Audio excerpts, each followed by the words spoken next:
আমরা সবাই জানি যে বিএনপির ভারপ্রাপ্ত চেয়ারম্যান তারেক রহমান দেশের উদ্দেশ্যে রওনা হয়েছেন, তিনি দেশের পথে আছেন। দেশব্যাপী একটি তাকে অভ্যর্থনা জানানোর জন্য ব্যাপক প্রস্তুতি, সারা দেশ থেকে নেতাকর্মীরা জড়ো হয়েছেন এরই মধ্যে ঢাকা শহরে। এবং আশা করা যায় যে বিএনপির যে প্রত্যাশা, সেই প্রত্যাশা অনুযায়ী লোক সমাগম ঘটবে। আমি মোস্তফা কামাল ভাইকে দিয়ে শুরু করতে চাই। যে বিষয়টি নিয়ে আসলে সবচেয়ে বেশি আলোচনা হচ্ছে, তারেক রহমান আসছেন দীর্ঘদিন পর স্বদেশের পথে, স্বদেশের পক্ষে আসবেন তিনি। তার সামনে আসলে বেশ কিছু চ্যালেঞ্জ আমরা দেখতে পাই। আসলে আপনি কিভাবে দেখছেন, তার চ্যালেঞ্জগুলো কি কি? জি, ধন্যবাদ আপনাকে। সুন্দর প্রশ্ন করেছেন আপনি। ছোটোখাটো কয়েকটা চ্যালেঞ্জ কিন্তু আমরা এরই মধ্যে দেখেছি। চ্যালেঞ্জ ছিল তিনি আসবেন কিনা, যে কারণে বিএনপির মাঝে মধ্যে বলতে হয়েছে যে তিনি শিগগিরই আসবেন। তো আবার প্রশ্ন ছিল শিগগিরি বলতে কয়দিনকে বোঝায়, কিন্তু গত 4-5 মাস ধরে কিন্তু শিগগিরের মধ্য দিয়ে চলে গেছে। অবশেষে তিনি আকাশে আছেন, বাংলাদেশের পাতালে নামবেন সম্ভবত দিনের মধ্যভাগে।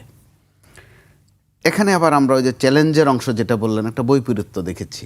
আমাদের ধারণা ছিল তিনি ওখান থেকে যাত্রা করার আগে লন্ডনে যে বিএনপির নেতাকর্মীরা আছেন বা তার সহচররা দীর্ঘদিন থেকে আছেন, তাদেরকে একটা অনুরোধ করেছেন। অনুরোধটার মধ্যে রকম ফের আছে। প্রথমেই বলেছেন আমি একটা কথা বলবো, তারা অনুমতি দিয়েছে বলতে। তারপরে বলছে আমি বলার পর এটা কিন্তু শুনতে হবে। কি সেটা?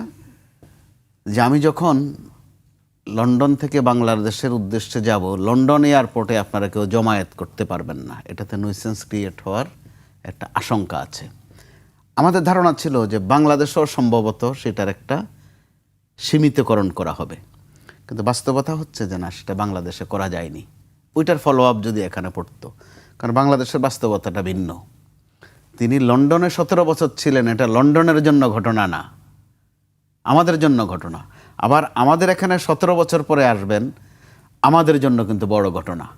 চাইলেই বিমানবন্দর একেবারে সীমিত করা যাবে, লোক চলাচলের মধ্যে বাধা দেওয়া যাবে, এত সহজ না বিষয়টা। তারপরও তিনি আসছেন, বিএনপির দিক থেকে স্বাভাবিকভাবে প্রত্যাশা থাকবে তারা রাস্তাঘাটে দাঁড়াবেন, সংবর্ধনা জানাবেন। যেটির সঙ্গে একটা আবেগ জড়িত, মানুষ আবেগের বিষয় আছে, দীর্ঘ আবেগের বিষয়। তো সেই জায়গায় নিরাপত্তার একটু নিয়ে আমরা চিন্তিত কিন্তু হতেই পারি। জেনেতন আয়োজন নয় কিন্তু ঢাকায় এই মুহূর্তেও, ঢাকার বাইরের প্রচুর লোক সমাগম এই ঢাকায়। তো এরকম অবস্থায় যখন তিনি ঢাকা আসবেন, ওখানে আমরা এই পর্যন্ত যে শিডিউলটা দেওয়া হয়েছে, যে নেমে প্রথমে বলা হয়েছিল হাসপাতালে যাবেন, তারপরে সংবর্ধনায় আসবেন। পরবর্তীতে এটা চেঞ্জ করা হয়েছে যে আগে সংবর্ধনায় যাবেন, ওখান থেকে এবং সংবর্ধনায় তিনি একাই বক্তব্য দেবেন। অর্থাৎ এইগুলোর মধ্যেও কিন্তু একটা সাবধানতা, একটা সীমাবদ্ধতা কিন্তু আছে। অর্থাৎ সীমিতকরণ বা সাবধান হওয়ার একটা প্রবণতা আমরা দেখছি, সেটা অবশ্যই প্রয়োজন। এখন চ্যালেঞ্জের বিষয়টা, মূল চ্যালেঞ্জের বিষয়টা, বিএনপির নেতাকর্মীদের প্রত্যাশা তিনি আসবেন, দল আরও শক্তিশালী হবে, বিএনপি ক্ষমতায় যাবে।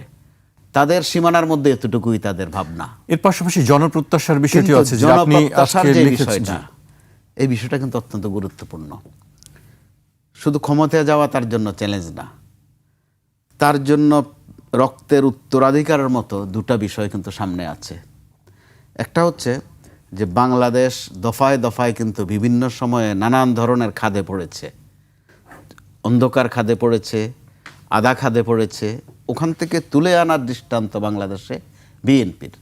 প্রথমত 15 আগস্ট ট্র্যাজেডির পর কিছুদিন কু পাল্টা কু, এটা সেটার পরে জিয়াউর রহমান সাহেব তখন ক্ষমতা নিয়ে 3.5 বছর দেশ চালালেন। দেখা গেল দেশের চেহারা চেঞ্জ করে ফেললেন।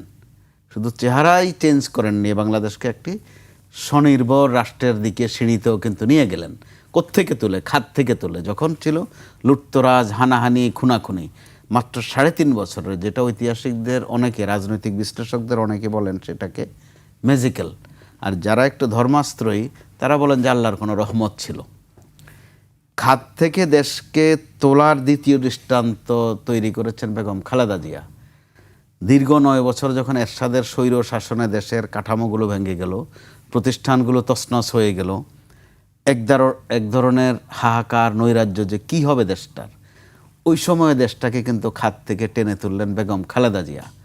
তো ওই জায়গায় তারেক রহমানের জন্য কিন্তু এখন এই দুইটা একদম ফরজের মতো, তার বাবার উত্তরাধিকার ধরে রাখা, তার মায়ের কৃতকর্মের ফলো আপ রাখা। এই মুহূর্তে দেশে সন্ত্রাস নানান জায়গায়, মব ভায়োলেন্স একটা নতুন যোগ হয়েছে, আগুনের ঘটনা ঘটছে, নানান সহিংসতা ঘটছে।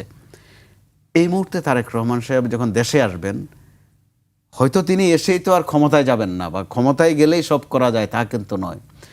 তারেক রহমান সাহেব কি বলেন, কি সিদ্ধান্ত দেন, কি আহ্বান জানান, সেটার উপরে কিন্তু নির্ভর করছে যে আমাদের এই চলমান যে নৈরাজ্য আছে, অর্থনৈতিক সেক্টরে যে বন্ধাত্ব আছে, সেটা কেটে যাবে তার হয়তো দিক নির্দেশনামূলক বক্তব্যে। তার আগে তিনি গত কয়েকদিন কিন্তু কয়েকটা পরিকল্পনার কথা কিন্তু জানিয়েছেন তিনি, যে অর্থনীতিকে দেশকে কোন দিকে নেবেন, শিক্ষা সেক্টরে কোন দিকে নিতে চান, রাজনৈতিক বন্দোবস্ত কি করতে চান, এগুলো কিন্তু মোটামুটি পরিষ্কার করে বলেছেন গত কয়েকদিন।